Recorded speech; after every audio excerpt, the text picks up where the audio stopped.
episode of Pass the Ball on Nomad Radio. Ahmed, who is a journalist for The Athletic. I'm very proud for you to be our first guest, honestly. Boss is going to join us a bit soon. But yeah, bro, if you could kick us off on how you ended up becoming a journalist for The Athletic, please. Well, thank you for that introduction. It's a pleasure to be here. Pleasure to be your first guest. How did I become that's a good question. Yeah. Sometimes I Because you're telling me earlier on you went to like uni.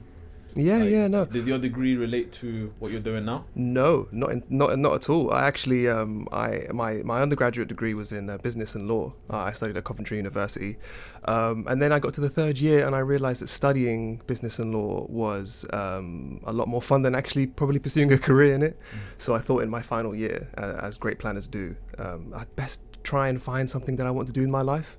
And I thought if I got a first class degree, that would probably buy me a bit of time. With my mum back home, which it did actually. It bought me about a year to kind of get my stuff together. And funnily enough, I was scrolling through Twitter one day in my tiny box room in third year, and I came across an internship opportunity with BComs, the Black Collective of Media and Sport, and they basically look at the underrepresentation in sports media, just across broadcast and print journalism.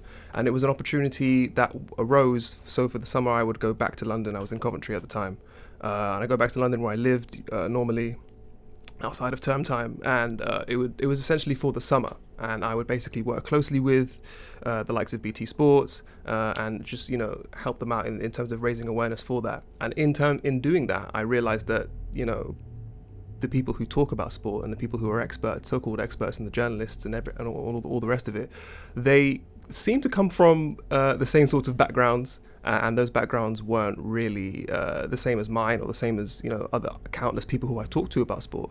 And I felt like as a result, not just me but other people had a lot to offer, and in a very, very cliche way, I wanted to be the change that I wanted to see in the industry, right? And then so I thought, okay, cool. How does a guy with a business and law degree end up becoming a sort of a football journalist or a football writer in any capacity? Plugging away at different roles, getting my name about, speaking to different people, and obviously with the help of BComs, I eventually land an internship at the Times, a sports internship. That was my sort of first paid role. I was on a Times sports desk in the summer of 2019.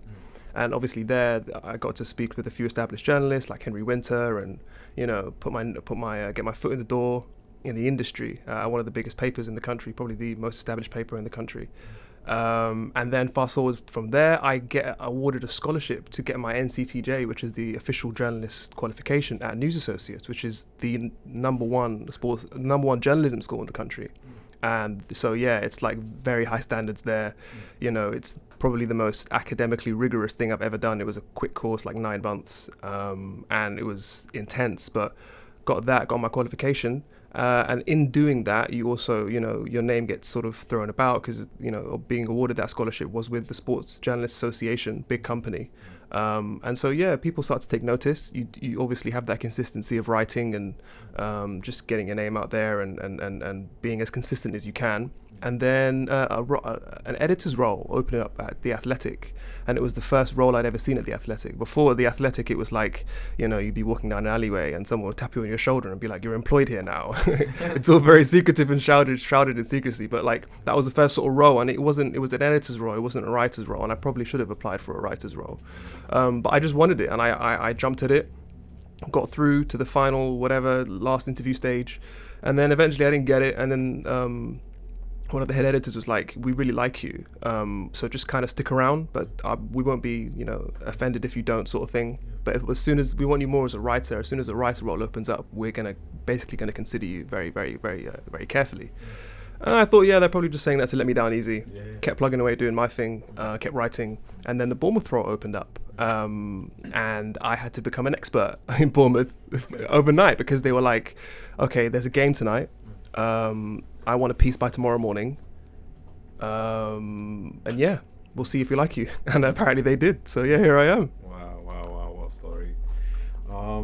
Bro, that's just amazing, man. Like, to see somebody obviously from the same background as myself, doing great things is inspiring to see. So thank you for coming and sharing your story with us. Just tell me a little bit, like a day in the life of yourself, of course. I don't want to keep using the athletic, but like, what would you actually? What does it involve? Oh man, it can be any number of things. The thing I love about working at the Athletic, I don't want this to be like a massive, oh my god, the Athletic, but it's like it's the freedom you have in terms of being able to write about, like you have such sort of free reign in terms of the ideas you can, and no matter how wacky the idea is, there isn't an environment there where you're scared that your idea might be a bit too left field, or you're actually encouraged to think outside the box and provide something that readers are not going to get anywhere else. And you can't be different unless you think different. And so I think that's probably the most refreshing thing. So in that regard, I guess my day can start as well. I guess if you're talking about a day in January when the transfer window's open, it can be quite busy in terms of making calls, sending emails, just inquiring about different, messaging people, agents or people at other clubs who or whatever, just to try and get a beat of who's moving where, or just verifying rumors or whatever. For me, because I'm a bit of a numbers stats nerd, I love the XG. I love looking at sort of spreadsheets and stuff, all those stats and stuff. My day often begins with just having, particularly if it's after a game, like for example on a Monday like today, I'll look over the stats and comb over them, see if there are any differences between last week. Just sort of make visualizations just so I can better digest, see if there's any sort of discrepancies that I can explain, always trying to figure out the next angle, trying to figure out something to speak about. You can't really afford to be idle, and you don't really get a lot of time to yourself, which sounds kind of bad, but when you consider that a lot of people who work in football or sports or whatever, they consider it a passion. And so this is something that I was doing in my spare time for hours, and this is something that I'm paid to do now. So it's not necessarily something that I ever think, that I could be doing something else. It's there's always something to speak about. There's always a story out there. There's someone, there's a fan, there's an academy player, there's a women's team player, there's a coach somewhere with a story to tell, and it's up to you to go and uncover that. No, not really supposed to be doing. I mean, I guess you should be reading. I guess I read a lot of my colleagues' work and just work in general, just across my beat, the Bournemouth beat. I'm the Bournemouth reporter. I probably should have made that a bit clearer earlier. So, I mean, there's not really a sort of a specific checklist in terms of things to do in the morning. I think it's more just a case of just doing something, I guess, making sure the worst thing as a journalist is to be caught off guard with something. To just have a bit of news break and everyone sort of kind of had a feeling and you didn't. That's the sign that you've probably dropped the ball a little bit, and it's deeply gratifying when you've worked on something from the stage where it's an idea all the way to its end, where you see it as an article, you see it as an interview, or you see it as whatever. So it's just always about constantly working. There's always something going on in the background, trust me, always. Even when you least expect it, something will come up, and it's just always about keeping busy. If there is like someone listening, and I'm sure there probably are people who are listening who want to become football journalists, who want to be paid to watch football, what should they be doing? Writing, and if they're not writing, reading. I think that's probably the main thing. It can get a bit. I get the idea that people are nervous to put their opinions out there, because a lot of people, particularly on social media, we're in a kind of gotcha age where it's like people are like, oh, is this you? This is you 3 months ago? You kind of had you're not allowed to change your opinion. Caught in 4D, basically. Caught in 4, all of that. So it's like people can be scared to kind of put their opinions out there. But I also feel like I began sort of my journey in this space like, I don't want anyone to negatively react. I don't want anyone to disagree with me. But if you come from a space and you write from a space where you want people to agree with you, you're not going to challenge anything. You're not going to, you're not going to stimulate any discussion. You're just going to tell everyone what they want to hear. And I think that's the furthest thing from, what you should be wanting to do as a writer, as a journalist, or a writer in any capacity.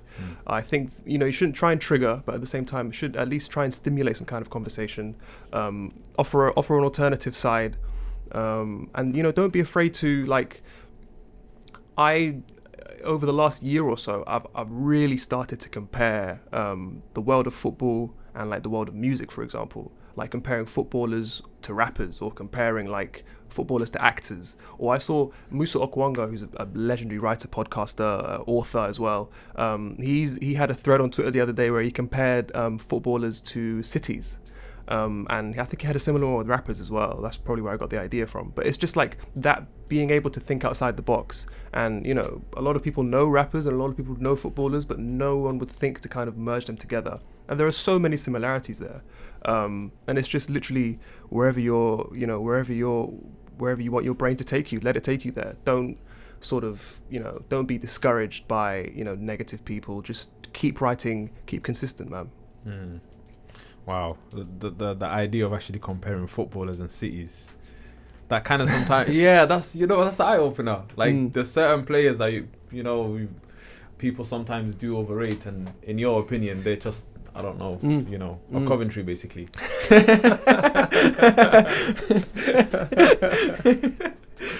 Oh man, Coventry, lovely place that.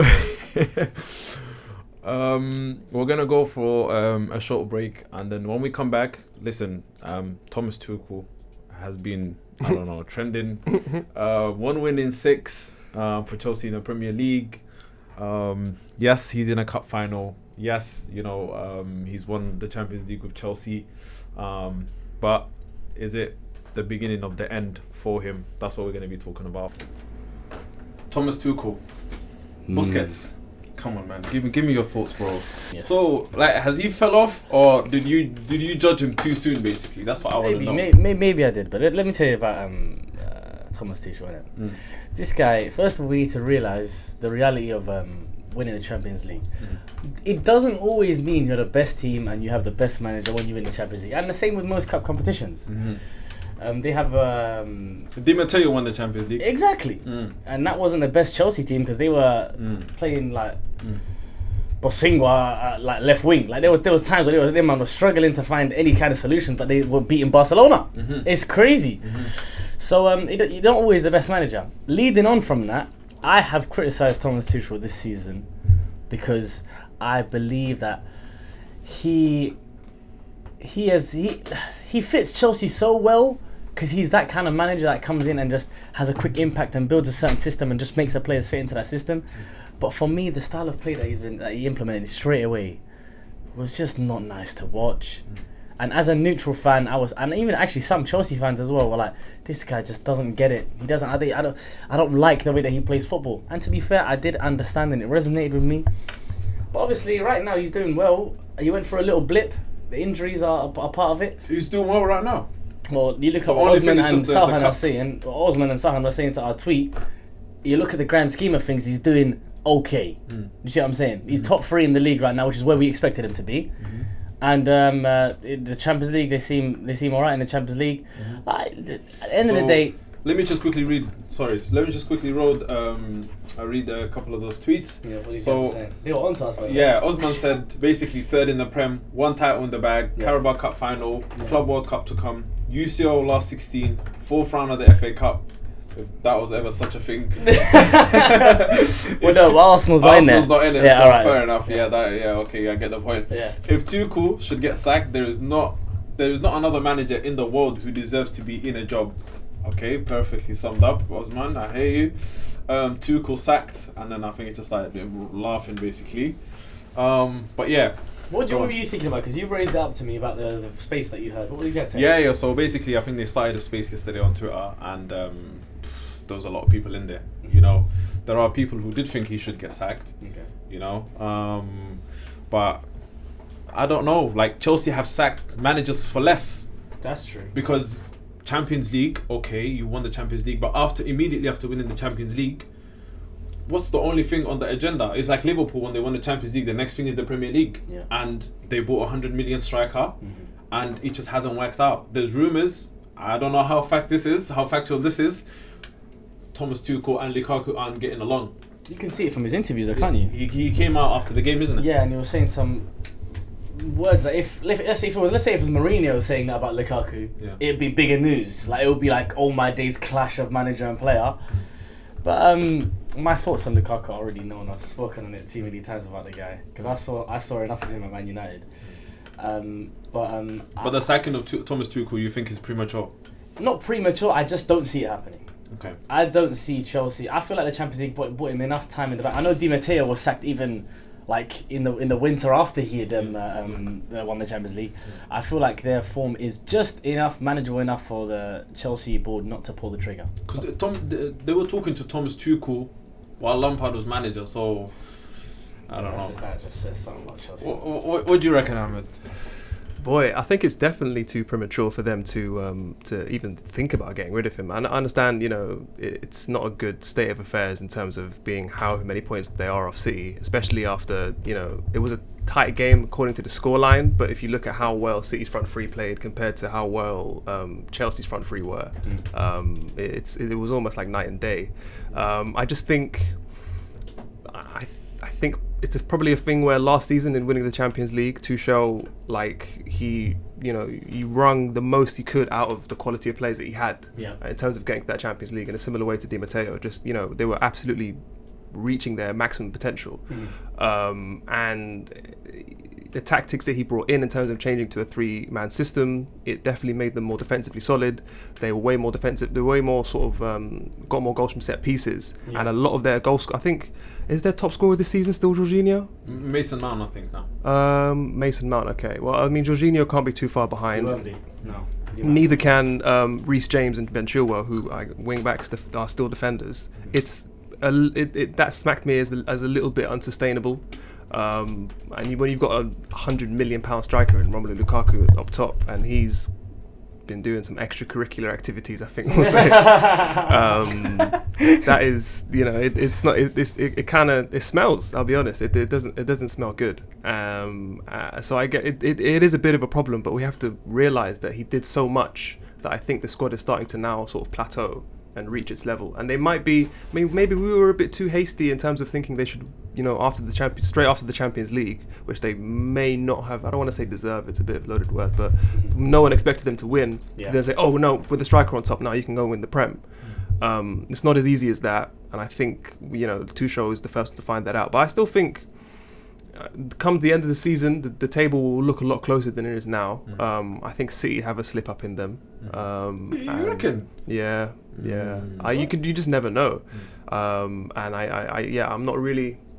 I'm not convinced with the whole Tuchel sack thing, man. I'll be honest. I think it's way too harsh. Chelsea are notoriously very, when they need to do that, they'll do it. But do they need to? We were speaking off air before, and it's like a lot of teams sack managers without having a clear succession plan. Yeah. It's like, why are you? Surely it's better to have at least a manager who's not doing well, who knows your players, than to have none at all. Like, I think only in certain instances, like with Jose Mourinho's last days at United, I think United fans would have rather not had a manager than have him. So Man United basically sacked Oli and kept his backroom stuff. That's basically the epitome of not having a plan, basically.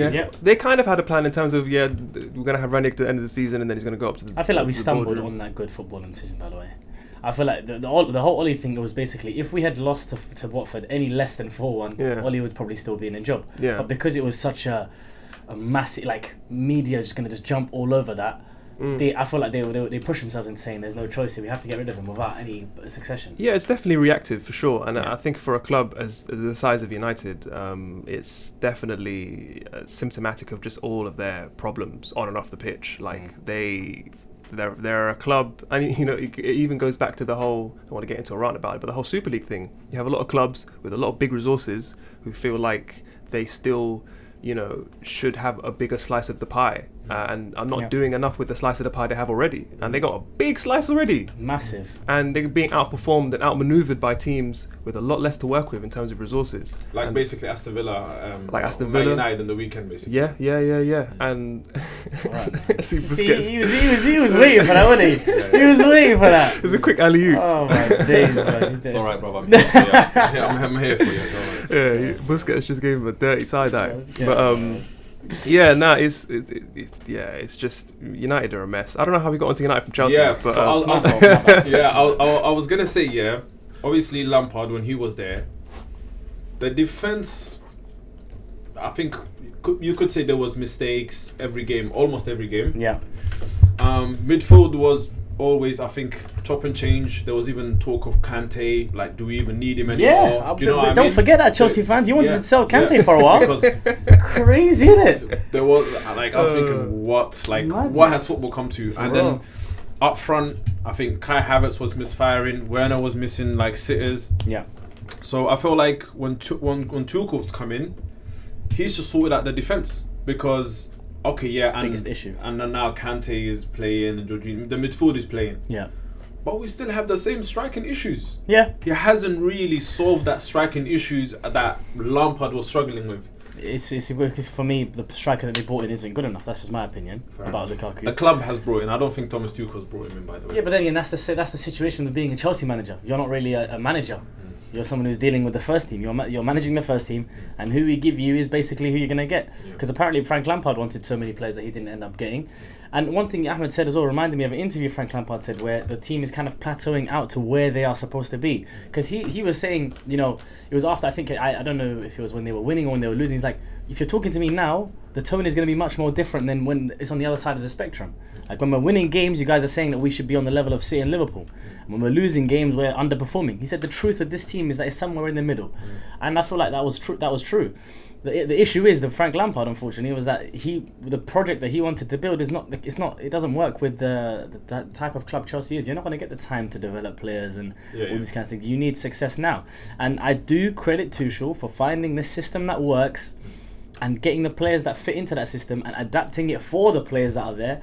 But I feel like the issues that we had last season, they are still there, and that is mainly because their £100 million striker hasn't quite fitted in the way that he would want them to. I think it could be easy to lump all the Chelsea's sort of attacking woes on Lukaku because of this big price tag. But like there are other pricey players in there. Werner, Havertz, Pulisic, Hudson-Odoi, Ziyech. Are any of them performing as bad as Lukaku is right now? Bro, on a performance level, not a results level. I think I could make the argument, 100%, bro. Every time I see Pulisic, bro, this guy he's been played at right wing back at times, though. I don't know if that's fair to Pulisic. Nah, man. The guy I don't even rate him as... He just doesn't see that pass. That's the problem with him. He just always plays with his head down. Every time I see him anyway, always plays with his head down. He's just always running, bro. He should have played American football, bro. Simple as that. You know what I mean? Just make that run and just... What's that guy that plays quarterback? Yeah, man. Quarterback? That's the one that... This guy don't even know American football. That's the one that throws it. Yeah, I think that's the running back he's talking about, right? The one that runs. Yeah, I'm saying, he'll be a good runner. For the quarterback. For the quarterback. Okay. No, I know American football. I say that, sorry, brother. Sorry. Yeah, I see a couple of seasons of that. What's that series called? Last Chance You. My brother. Great series. The first two seasons were banging, but Is it on Netflix? Yeah, it's on Netflix. This is not an ad, by the way. They did for basketball as well, yeah. Other streaming platforms are available. Yeah, of course. Hey, I'm loving this. So that's our 2 pennies on the Thomas Tuchel. Chelsea situation. Yeah. We're gonna go. They continue to have woes. Yeah, I mean, honestly, see blood me, of my enemies. Me as an Arsenal fan, this weekend was just amazing, bro. Chelsea losing, a few hours later, Man United. It felt like a loss. It did. 2-0 in the 76th minute, and it looked like you were basically, last season you did a lot of those games where you didn't deserve to win, but Bruno scored, killed the game off, and you won. Yeah. But it just felt so good that Aston Villa got something out of the game. Yeah, I'm sure it did for an Arsenal fan. Yeah, I'm sure it did. And then our game got postponed. It was just beautiful. It was just beautiful. Liverpool, Perfect bro. week for you I'm guys, this yeah. perfect weekend, bro. Honestly, man, I was all over Twitter space, but I was in every room. Bro. This guy was making sure his face was seen everywhere on this weekend. 100%, bro. You had to make everyone feel the energy. And what happened to Liverpool?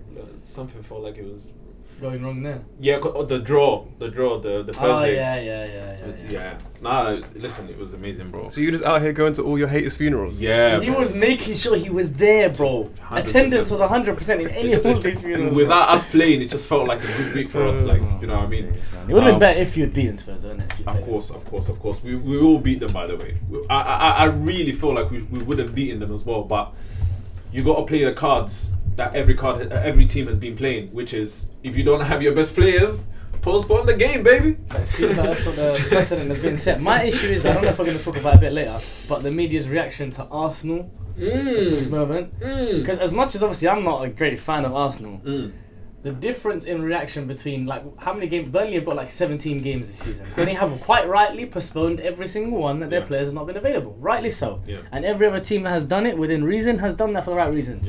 But for whatever reason, like Man United, we had to close a whole training ground for it. When it happened with Arsenal, Gary Neville comes to the media and says, "No, From now on, he's this is a disgrace. This is a disgrace. I should have spoken before, but I forgot to. I'm gonna start speaking now." Listen, the Arsenal fans might have a point about this media agenda against them, because that just, for me, it just looked so foreign. Out of nowhere, it just seemed like there was some kind of agenda-driven tirade going on towards Arsenal. But yeah, Listen, guys, if you have the questions are coming in, by the way, if you have questions for Ahmed, please keep them coming. Use the hashtag pass the ball. Ahmed and Busquets just had a moment of, connection. Both Man United fans, and that's literally what we're about to dive into right now. It was a moment of joint understanding of pain, I think it was in our eyes. We looked at each other in the eyes and we're like, yeah, we know what this is about, man. We've been through a lot. We could see it. Except Ahmed was telling me, like, you don't feel the pain no more, because he's basically... He's tapped out. I'm numb. He's tapped out. Yeah, I'm numb, man. Yeah. It's just... before, you know what it was? I caught myself in like a culture civil war, man. I really wanted United to do bad when Oli was in charge, particularly towards the end, because I was like, okay, cool. Yeah, now we can win the war and he can get out of it. Oh, you're a proper Oli out. Yeah, for sure. Like after a while, I was like, this is not sustainable. Like this is not fun. You didn't see the project. You didn't see the vision. I didn't see anything. I was completely blind to it, bro. I can't lie. Obviously, because you grew up in the Sir Alex Ferguson era.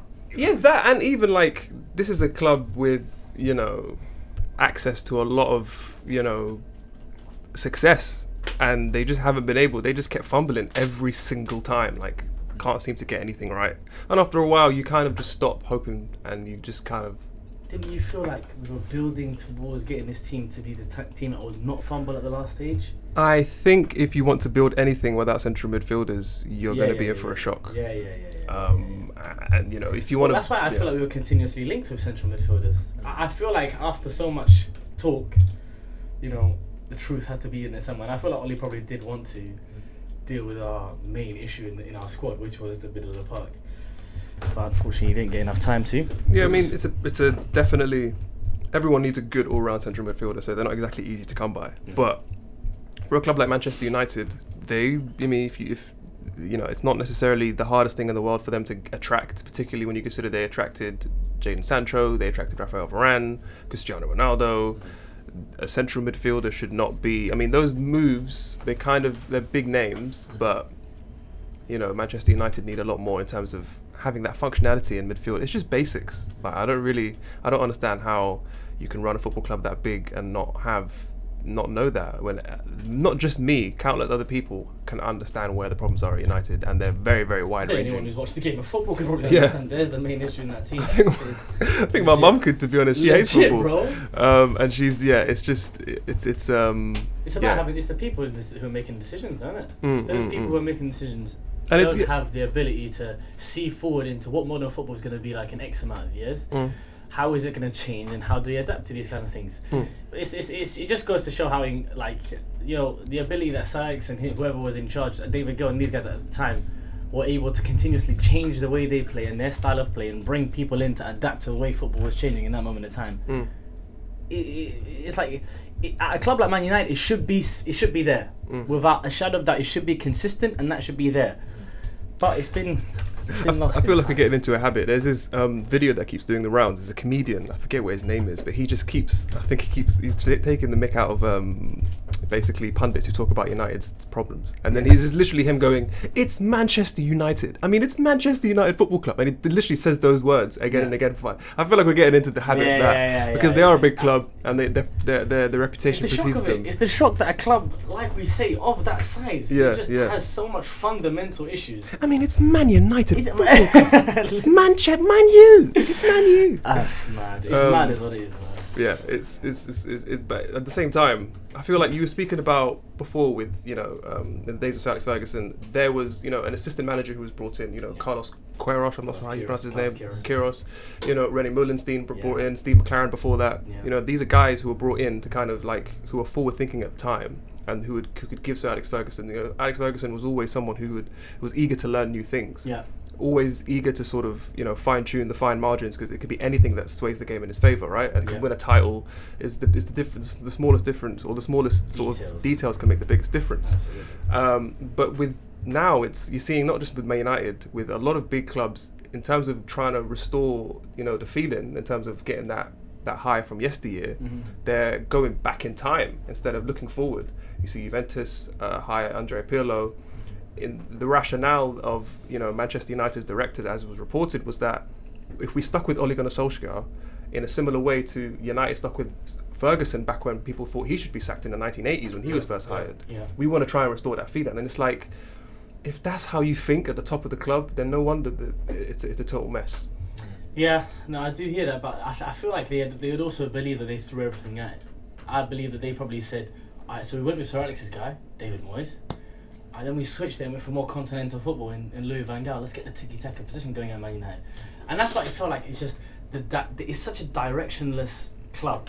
Basically, just continuously looking for solutions. Basically, United is a uni grad, basically, who doesn't know what he wants to do with his life. Like, just trying a bit of everything, working here part-time, volunteering here. He's a very, very rich uni grad. Yeah. His pops is like, enough money in the bank. His pops is CEO of something mad. He's loaded.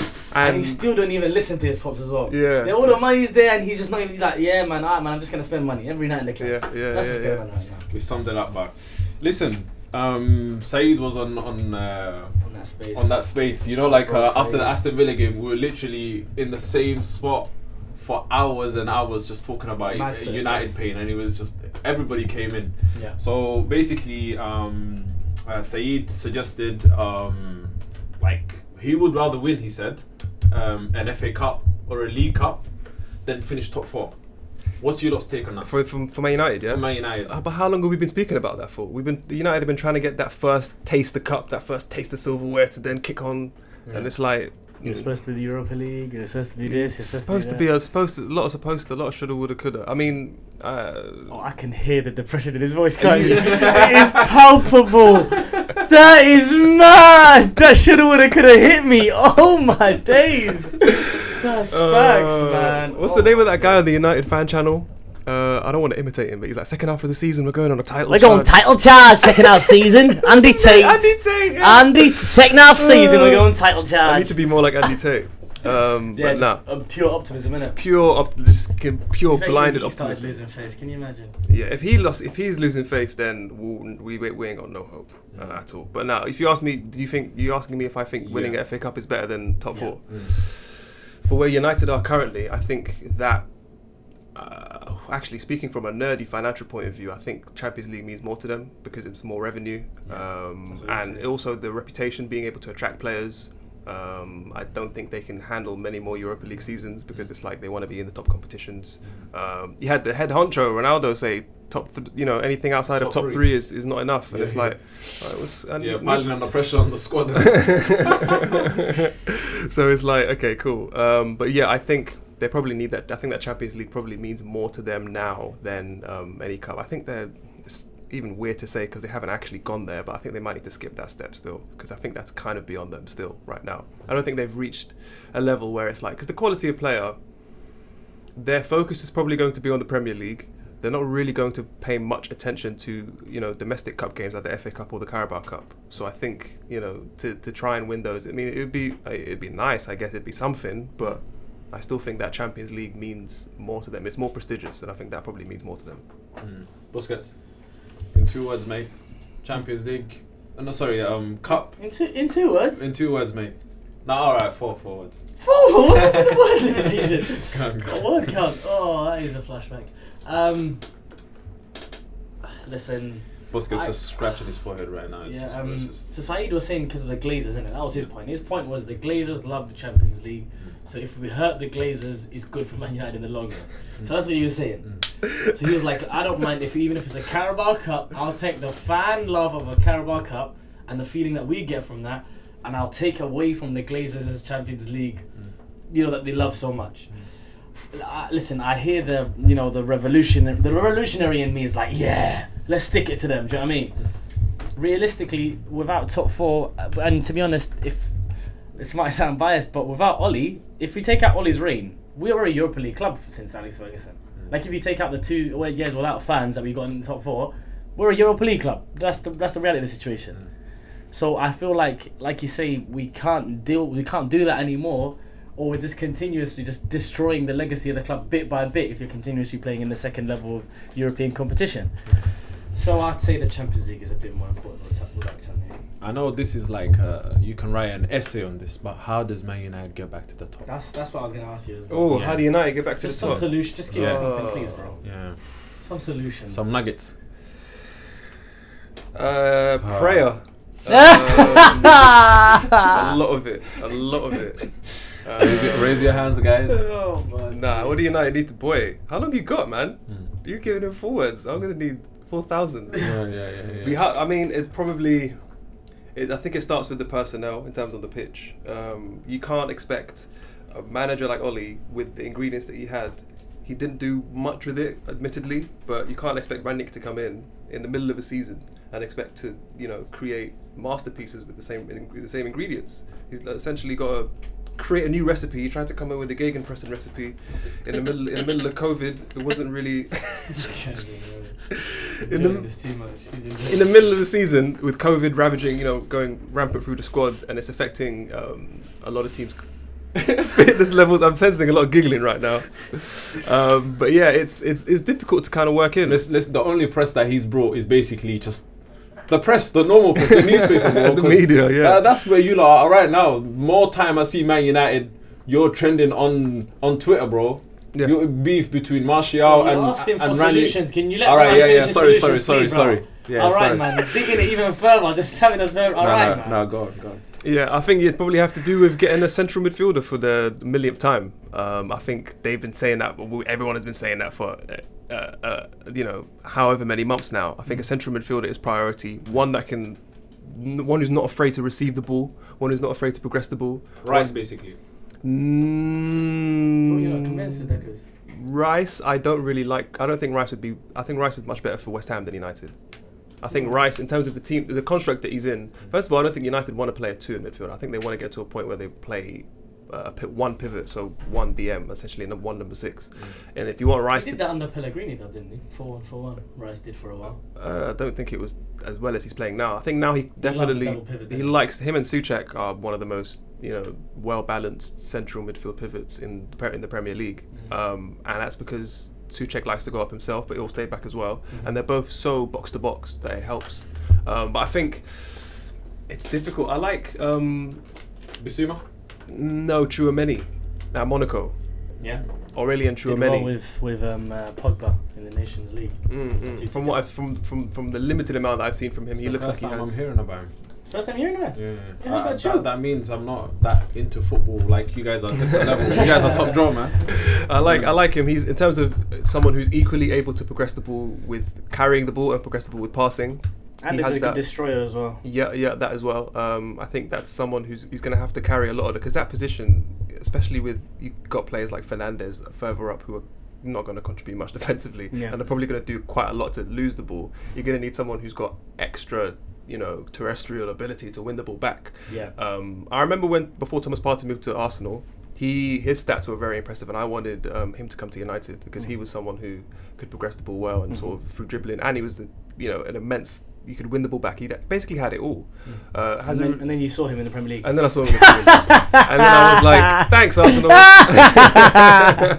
Then we saw the reality Fair, of what he was. he did put together a little Blasic before he went off to Ghana. He did. And that was in the Man City game, and I thought that he played really well there. Just to remind everyone, I don't know what that was. In that great game where Arsenal lost. Yeah, and you would have thought by the way they were talking that they had won the game. Just saying, Blasics that they were putting everyone. 11 Blasics and 0 points. It's crazy. It's crazy. I don't want that sauce on top, by the way. I just want to make that clear. But yeah, no. That's all good. It's alright. But yeah, I think Tchouaméni, someone of that mold, like someone who's comfortable. It's a very, very like wide range of skills they need to have, which makes it so hard to find someone like that. But United got the money for it, man. They got the clout still a little bit. It's dangling by a thread, but they got the clout still. And I think that's the missing piece, but it's such a glaring piece. They got the clout, we got the money for it, but have they got the people who are going to be looking in the right places for players like this? And manager as well. Hopefully, you guys are forgetting at the end of the season you're managerless. Yeah, I mean, he's going upstairs, isn't it? He's going upstairs. I guess I don't see United doing a thing where it's like, I mean, to be fair, Ranić didn't rule out where he was like, I think he was asked on his unveiling, are they going to go with you if you do really well? Same with Oli, he was interim to start with, and then he kind of took the whole thing for 3 years or whatever. He didn't rule it out. He kind of answered it with a smile, which is diplomatic, but I don't expect him to carry on longer than that. No. I think he realizes that the problems are much worse. I think it's like when a lot of new managers coming into Premier League clubs, especially with Conte at Spurs as well. Sorry, I don't want to drift too much, but it's like every post-match presser, Conte is like, "Sorry guys, man, I tried, but these lot are bad, man. I'm sorry." He's genuinely like apologizing to the fans, like, "Yo, man, I didn't even know. I did my best. I tried, man. What you want from me?" It's like, and I think with Ranić we're seeing a similar sort of thing, where he's like, "I've got nothing left," sort of thing. These memes. He's like, "Nah, I'm doing all I can here. Like this is a big problem." And yeah, I think he's gonna have to sort it out because he's an experienced manager. He's a man who knows football well, not just in terms of coaching the game, in terms of scouting as well. Not all ends, most ends of the game. Yeah, so but that's where I'm going to judge him, really. His expertise, in his role. And he hasn't managed since for about 4 years. Yeah. He was at Lokomotiv Moscow. He was a director of football. Yeah. He hadn't actually been a manager for a number of years. So it's probably a bit of rust to get off. Coming into a mess like United is not going to be an easy transition. And yeah, I think there's a lot of problems in the squad. He's dealing with like such an imbalanced squad. I think he's got to be cut a little bit more slack than he has. I get the in-game decisions are a little bit like Van der Beek is still not seeing any game time, despite the fact that his central midfield competitors aren't doing what's expected of them really. And I don't know what Donny has to do at this point to get a start or any kind of meaningful look in past 5 minutes. Lingard similarly. Ahmed Diallo, I'd like to see more of. The Lingard case is just how well he's done in West Ham last year. The press conference that you see, Ralph, he's just like, okay, I've got an 18-man squad. So every time I'm picking a full squad, 12 or 13 players are not involved in kicking a ball at all for Man United. He said, I've got to deal with that every single week. Yeah. And if that's 3 games a week, that's 3 times that he has to deal with 12 or 13 players not being involved. I don't know if that means that he's going to try and thin this squad down when he goes upstairs or anything like that, but that explains why there's so many issues here. Me, I don't want to judge Ralph as a coach just yet, because like you say, he's not done that for a while, and he's probably never done it at a top level that you need him to be doing. But in his role as a director, who, if we hopefully give him autonomy to make decisions, then I hope that it's going to get better upstairs. But this is optimism of a higher level. Long may it continue. Alright guys, listen, the United issues, how long were we there, like, after the Aston Villa game? It was a late kickoff. We were there until we had to stop at 1:30 a.m. We just had to tell people, listen, like 200 people, listen, we have to go to sleep, bro. Yeah, we were trying to sleep, bro. Because someone's got work in the morning, legit. So many people just wanted to say their piece. So I feel like the issues, you can write a book about it. I feel like if you're anyone out there trying to write a book about Man United, because you'll probably have like It'll be a a long decent book. amount of pages, yeah, to you know what I mean, to sink your teeth into. But we're gonna go into AFCON. Listen, one of the brothers yesterday said, "Is AFCON boring to watch?" And I'm not gonna lie, for me, a penny dropped. Okay. I feel like the football, in my opinion, is just the worst that I've seen. Do you know what I mean? Can't hold back. The worst that I've seen for a few years anyway. Yeah, for sure. But I feel like, of course, I'm not gonna knock AFCON down in it. You know, I feel like I'm very proud of that competition. Yeah. Like it means more to me than any other competition. But I want to hear your lot's thoughts on AFCON. Like, just it might not just be about the football. It might just be just the topic itself.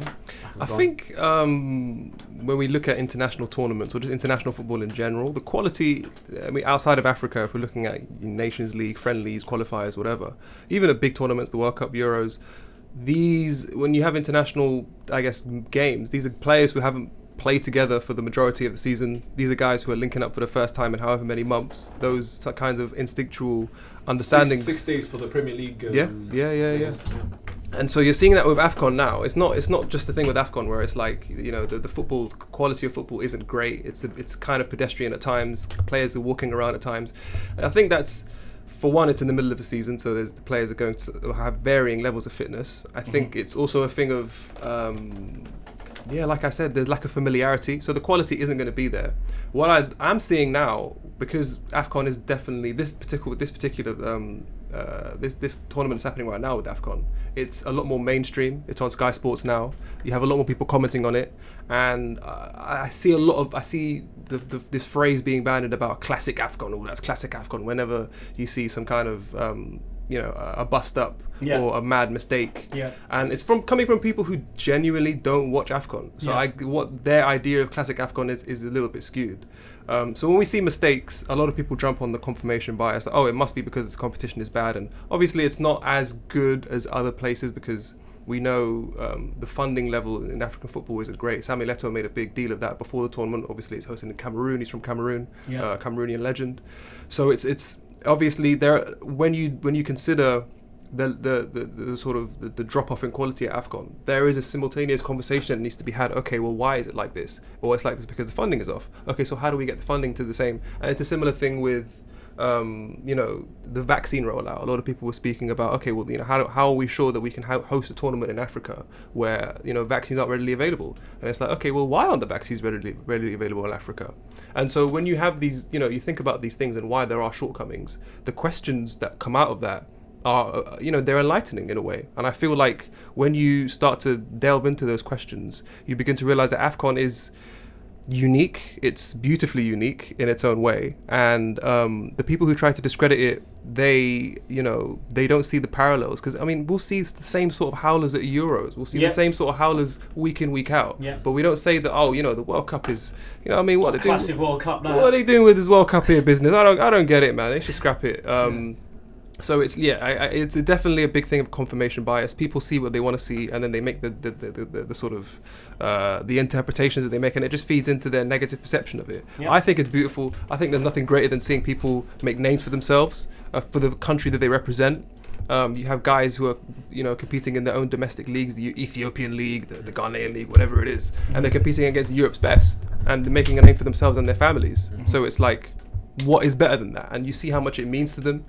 It's the greatest thing in the world. I think it's on the point of it being boring to watch, I don't think it's boring at all. I think it's so many talking points. I think particularly yesterday's games were completely chock full of talking points. You got Sierra Leone.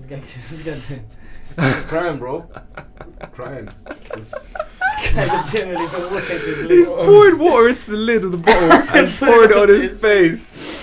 Oh man, that was beautiful to listen to, bro. Carry on. It is good, man. And if you can watch a game, and you can whether you're at the game or you're listening or you're watching at home or listening or whatever, and you hear the vuvuzelas in the background, and you close your eyes and you don't feel something, I don't know, man. And you are born and bred here. I was born and bred here, and I still get goosebumps thinking about it and speaking about it and looking at the player celebrations and how much the atmosphere. Like this is, I mean, speaking as a member of the media, you're supposed to be like, especially when you're in the press box and you're at a game, there's an etiquette to uphold. You're not supposed to overreact no matter who you cover, who you support, what your allegiances are. You leave your allegiances at the door and you're there to do a job. But when I saw the Sierra Leonean journalist after the game against Ivory Coast and the way he was celebrating, you can't go up to that man and be like, "Hey, brother, can you mind just stepping it down a little bit? You're doing a bit too much." Because he's like, I have never seen this before. This is history we're seeing here. You're gonna tell me to calm down? And that's a war-torn country. You know what I mean? And it's like this is deeper than football in many ways. And it's like this is such a beautiful tournament.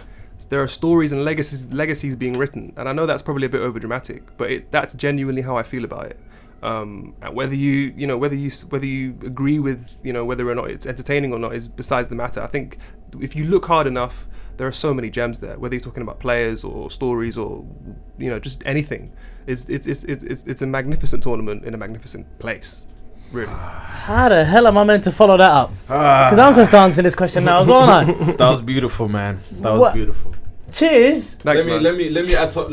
Please, to that, yeah, he's gonna add more. Then I'm gonna follow that. Go on, man. Listen, why the reason why I'm talking about the quality of football is because there are external factors impacting what we're seeing. The last minute release of players who originate from that continent, and anybody who loves football, consumers of football, you have to demand more, for AFCON, the tournament itself not being taken seriously. That needs to change.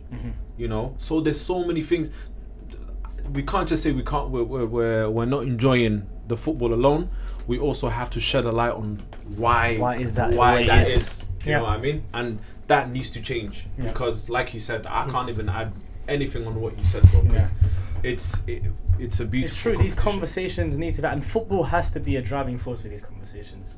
We can't allow football just to be there for us to be consumers. We move on, we watch the game, and that's it. Especially in the Africa Cup of Nations case. And just to double down on the point that Ahmed raised about the international football in general, it's something that I'm continuously asked about whenever there's a player linked to Manchester United. They're like, because he did so well for his country, and this is even in European countries, on the international stage, he's so good. The international stage is not the same level as the league stage anyway, no matter what country or whatever international tournament that you're involved in. And the Africa Cup of Nations is just another example of that. Add that on to how many... It's basically like a sanction. Like, imagine you sanctioned the World Cup for X amount of years and you said, we're giving you this amount of resources and this amount of coverage and this... go out in there and perform. The fact that there's continuously teams who are involved and it's a system that's even continuing to go on is incredible in itself with the amount of organisation that has been given and the amount of backing it's given. So obviously we are so proud of the fact that is the case. All we want now more as consumers is, as you guys say, we need to take a stand for this. We can't allow this to be it's just the way AFCON is just always going to be like this. And it's tough because putting demands on organisations such as FIFA is almost like fighting a losing battle. we need Wenger on our side, bro. Wenger we need Somalia there as well in the AFCON. Yeah, that's what we need. Yeah, there's been shout a news. Shout out Salad, by the way. Yeah. Yes. Big shout out to Salad. Come on, man. Love that guy. We're gonna be playing basically a two-legged tie, for a place in the group stages for the next AFCON 2023. Boy, so hey, love it, man. I don't want to say too much. But what was our next thing? Yeah. You saying Busquets? You in the squad? I'm there, man. I'm joking. He's there. I'm joking. If they come here, man. I'm joking. As a linesman. Oh. I'm playing. No, Busquets, come on, bro. Busquets. Busquets is a baller, So I gave him that name, bro. I'm gonna do He's a I'm baller. gonna be there for the board, man. Put it out 5 minutes. Getting the numbers He's wrong. gonna be the guy with the, Getting the numbers wrong. you know the guy that puts in the numbers. I'm there, man. I'm gonna be blowing that whistle early, man. Listen, wherever the competition is, of course, it's gonna be in Africa, but we'll be there whenever it is. Inshallah. Some of the questions that are coming in. Musa, shout out Musa. He said, when will Arsenal fans see the light and focus on their religion, on their deen, basically? United fans too, by the way. He's a Liverpool fan. We need to check out Tim. He's not wrong. Yeah. What's your thoughts on that? United, what, Arsenal fans need to concentrate on He their said, team. yeah, he said when will the Arsenal fans see the light and focus on Dean, basically, which is a religion, basically. Just What is that? I mean, I like Arsenal's the. doing well, don't know, Yeah. It's a good sentiment, yeah. Yeah. Good sentiment. When they say focus on their team, do they mean focus on themselves? yeah, basically just forget about the sport. Forget about football. Cut it Yeah. off, man. Listen, Oh, bro, as in, I think like, he's a forget salty Liverpool fan. He's a salty Liverpool fan. Oh, well, he's angry about the 0-0 at Anfield. Yeah. Yeah, Mo, hold that, man. Yeah, and the fake COVID cases. Oh, the false positives. Don't forget that all That of man, them they have try asthma and as shut well. down the training. They were like, you know what? How can we make this more believable? Shut down the training session. Okay, right? Genius. And all them Liverpool players have asthma as well, by the way. Just want to let you guys know. They all have Yeah. asthma. I don't know what Klopp is doing over there, but we'll have to talk about Liverpool another time, won't we? I'm on to Liverpool. Mohammed asked, who is the best attacking young player in the league this season? So I'm talking about, I think he's thinking about the Premier League, maybe. Premier League. I was going to give you one of the Championship. Yeah, go on, do please. Start with the I Championship. like. I don't know. I think he's on loan out. He's on loan from Brighton. So it doesn't really count. But Reda Kadra, who is a young winger, short guy. They've got a couple decent players there, but I think he's Sounds he's quite Arab young. still. I think he is from. Algeria. No, I think he's from the Middle East. I think he's from the Middle East. But yeah, he's a nice Tricky winger. tricky winger, Mm-hmm. low center of gravity, very quick. Almost, I don't know who to compare him to, but yeah, that's sort of Aaron Lennon back in the day. Nightmare to play against. Yeah. Them kind of guy. In the Premier League, best young attacker. Saka. That's what I was going to say. I don't want to go with the obvious one. Saka.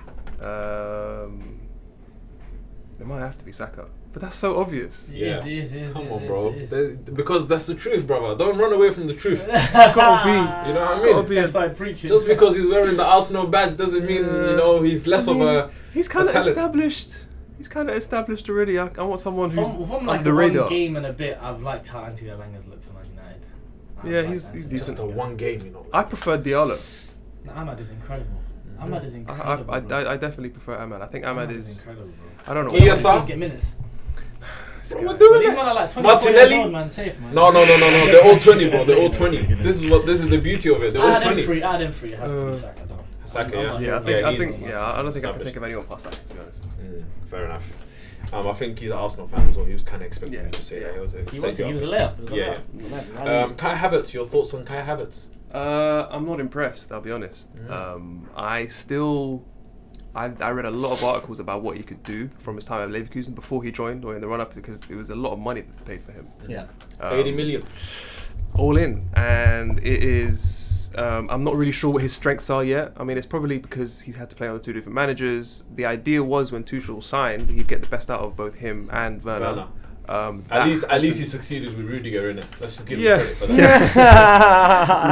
Rudiger has improved a lot. I think Havertz. Back free it's- tax. Well. It's a little bit weird because he's one of them players who can kind of play up front. He's kind of a false nine. He can kind of play off the striker on like as a right forward. He doesn't really settle down in He hasn't. Yeah, he hasn't really. He's had moments in terms of scoring the goal in the Champions League final. Yeah.